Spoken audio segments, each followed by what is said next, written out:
You're looking at a building that you would find in any part of the world.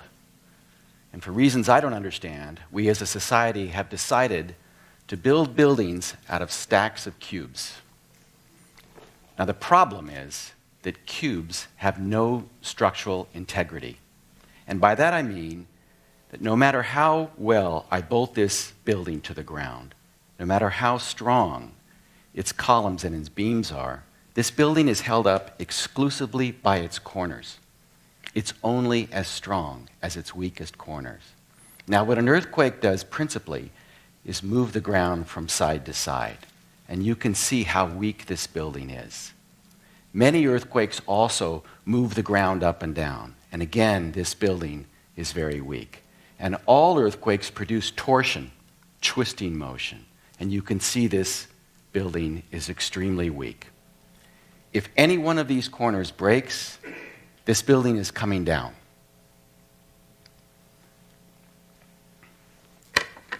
Now this is the exact same building, except all I've done is snapped in these little triangular corner braces. Now look.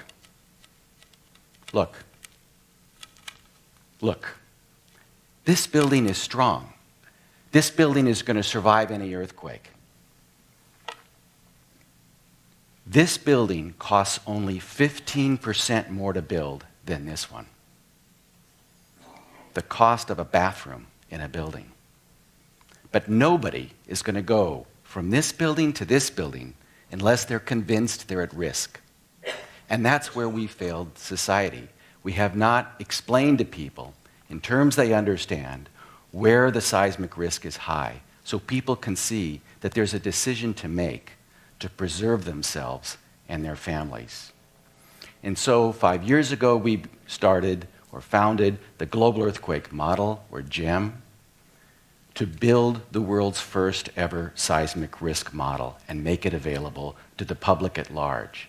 Because much of this risk information is today only available in a small number of developed countries and often only for paying customers of that information. And this is something we owe the public.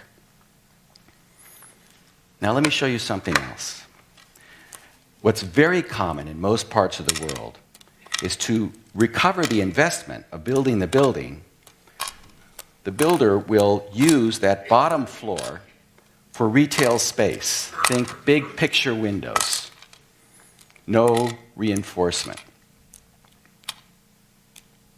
And now we have what engineers called a soft first-story building. This building is weak at the knees.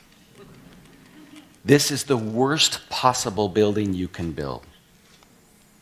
And this building is almost certain to come down because it's heavier on top than on the bottom. And what will happen is that this building will break on the bottom floor, and all the top floors will fall at 32 feet per second and implode successively as they hit the ground. And that is the fate of so many buildings all over the world in large earthquakes.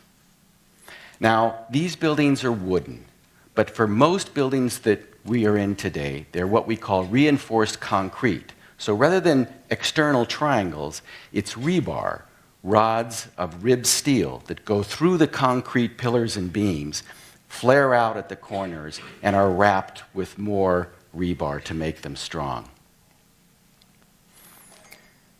After the 1999 Izmit earthquake in Turkey, a magnitude 7.6 event,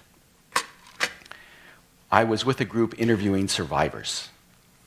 And we met a young professional couple, the Erkmans. And they explained to us that when they were married, they were given a iron frame bed. And when the earthquake struck, their 5-year-old son was in another room. They were on the second story of one of these soft first-story buildings. And all of the stories above them slammed down on the top of their bed, but were held by that iron bed. They couldn't move. They were completely pinned in about this amount of room.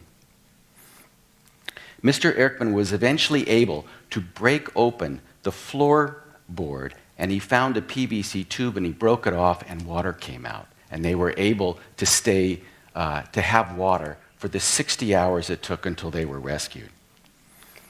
Their son died, and afterwards, we went to the side of their building, and the nearly identical next-door building was partially standing. And I could see a giant crack in one of these corners. And I wanted to be able to get my arm in that crack to feel the rebar and to feel how much there was. So I was put on a hydraulic lift, and I stuck my arm in, and I pulled out a hunk of styrofoam. The world would be a safer place if concrete were translucent. So what's happened in the 13 or 14 years since that 1999 earthquake and today? We've seen almost 1 million earthquake deaths, a greatly accelerating toll. How could that be? 2 reasons. One, population is flowing into the world's megacities, cities with more than 1 million people. And in so doing, people are building at a higher density and poor quality buildings. And there are about 50 of these megacities astride the Earth's plate tectonic boundaries.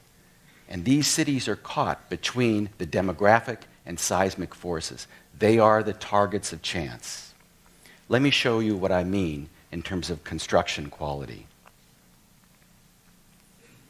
This is a typical slum, high-density development. Notice the great corners. So we know what happens to buildings like this. These are buildings in Turkey where, incidentally, every building is basically a soft first story because of setback rules. You can only build out to a certain distance from the edge of your property, but it only applies to the first floor. So people build wider buildings from the second story up. They're all top-heavy. Now let's look at population, just the population density that we have today. So here's the population of Europe and North Africa. And until I saw this globe, I hadn't appreciated that Egypt is not a country, it's a river. It's just a river of humanity in inky blackness. There's nothing else. No one's home in Switzerland, it turns out. Now, if we were to put up the cities that are at risk, the megacities, we begin to see places like Tehran and Istanbul and Algiers. And then there are plenty of other cities at lower risk. Now, what I want to do is swipe that away again, and I simply want to flip the globe over and show you population density on the other side of the globe. And here it is. Look at Java at the bottom of the image, the most densely populated place on Earth. Look at the Ganges Plain in northern India, 400 million people. Look at China. If we now put cities at risk on this map, you begin to appreciate the full magnitude of the problem. The rapidly growing numbers of people living in harm's way is a colossal problem.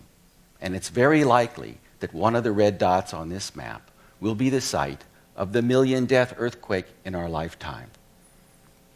Now let's take a closer look at India. India has been in a 40 million year long slow motion collision into Asia. It's as if in a car crash, the engine has already been shoved into the driver's seat, but the people in the back seat don't even know that a collision is in progress. And the front bumper of that collision are those red ellipses, sites of magnitude 8 to 9 earthquakes that have struck over the last millennia. One earthquake alone in 1897 over there on the right reduced to rubble every masonry building over an area the size of England. And today, the population 115 years later there is 10 times higher.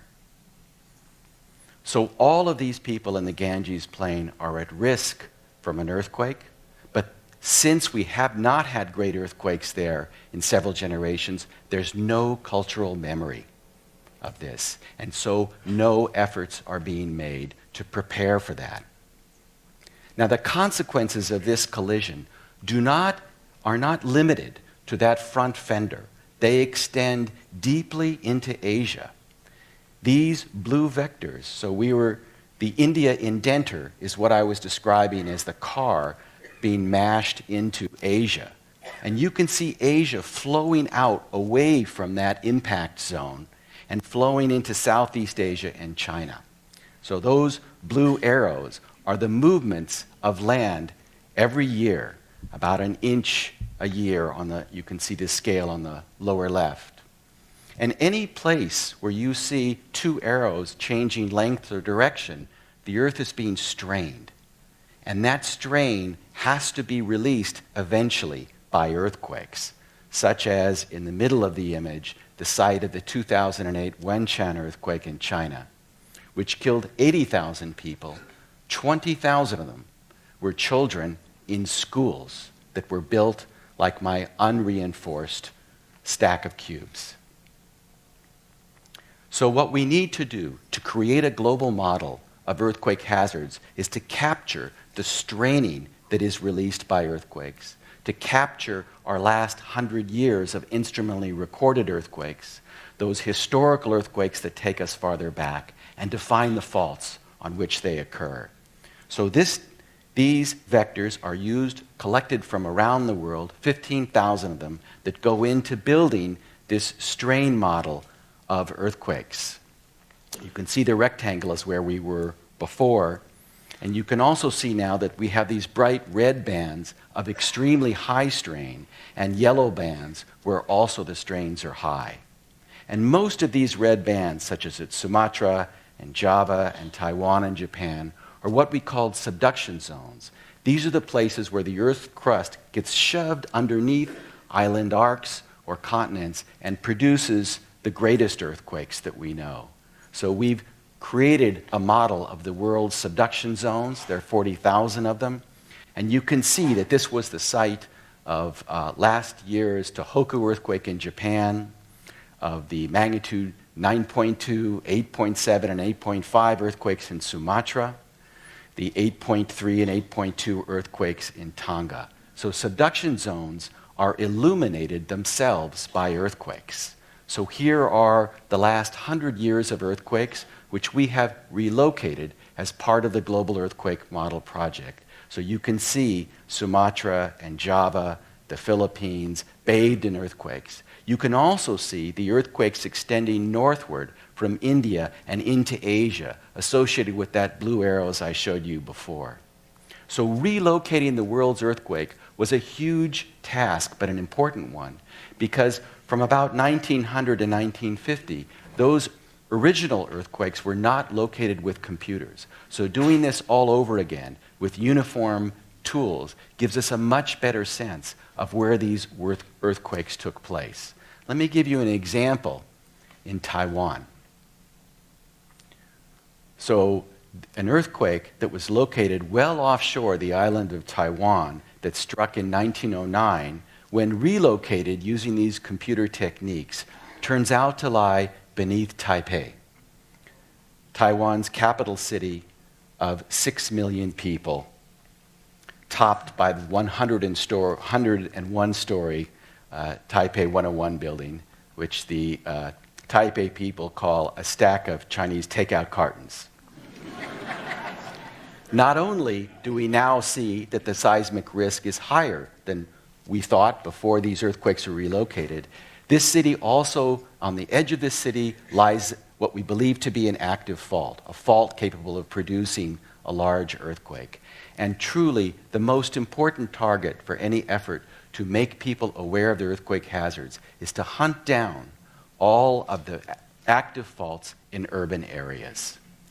And I'm thinking of places like Bogota, 6 million people living next to an active fault. Until this work was done by the Global Earthquake Model, the Bogota fault was not recognized to be active, and now it is. Think of the 15 million people living next to an active fault in Tehran. This is a country with a very long, rich history, and that history is replete with huge, damaging earthquakes. And we know what happens when urban areas are juxtaposed to faults that move in large earthquakes, such as the Kashmir 2005 event. This is Balakot Hill. Every single building on that hill was destroyed in the earthquake. 1,600 people lost their lives right there. If we move to South America, we see a problem very similar to Asia. Again, the white is population in the area, and you can see the population is engulfed in earthquakes in all of northern South America. Now, Ecuador faces this risk considerably because its capital city, Quito, lives in the middle of this. And Ecuador, as a nation, joined the global earthquake model 2 years ago. Here is Quito. 1 million people, a mile high, living on top of what's believed to be an active fault. But what they did was, with the help of the global earthquake model, the Ecuadorian scientists and engineers built their first ever seismic hazard model. And you can see it here, and you can see that Quito lies in the highest hazard zone. And inspired by this, the government has built its first ever building code so that the right kind of buildings can be built in Quito rather than continuing this. And in addition, for the first time, earthquake insurance can be offered because there is a model to price the risk, which is an essential element without which you can't have insurance. And so it's important to recognize that if you design for it, even modest homes can be built to survive earthquakes. This beautiful home-built building I came upon in the Andes, look at it. It's light on top, not heavy on top. It's filled with strong, flexible materials, and it's filled with triangles. Earthquake-resistant buildings can actually be gorgeous. Here is one, also in the Andes, also triangles everywhere you look. One of the things that the global earthquake model is trying to do is to make sure that we teach our children the lessons of earthquake science and safety so that they can be the vanguard of our efforts to live in a safer world. So working together with Teachers Without Borders, the Earthquake Engineering Research Institution, and the U.S. Geological Survey, where I work, we are creating a curriculum where teachers in the countries that you see there will learn how to teach seismic science and safety to 100,000 girls. Each of the schools will get a seismometer, both for teaching and to join them up into a network where we can record and the girls can record earthquakes. And 5,000 teachers will be trained, and together these girls will help start the discussion between civic authorities and the population. And they will be also surveying all the buildings first in their schools and then in the broader community to determine which buildings are seismically weak. We need to collect this information. 100,000 girls will create a survey of 1 million buildings. All of that will be in the public trust as a part of the Global Earthquake Models database. This image is one that I've always found arresting. You're looking at a man, aged 22 years old, about 22, and his arms are around a woman, aged about 19. She has her arms around a baby. You can see the skull, less than a year old. This family was crushed by their dwelling in 365 AD in the Roman port town of Kourion on Cyprus. Surely, 16 centuries after this family lost their lives, the Erckmans should not have suffered a similar fate. As so many others are, we must learn to build better in places where the risk is high. Thank you.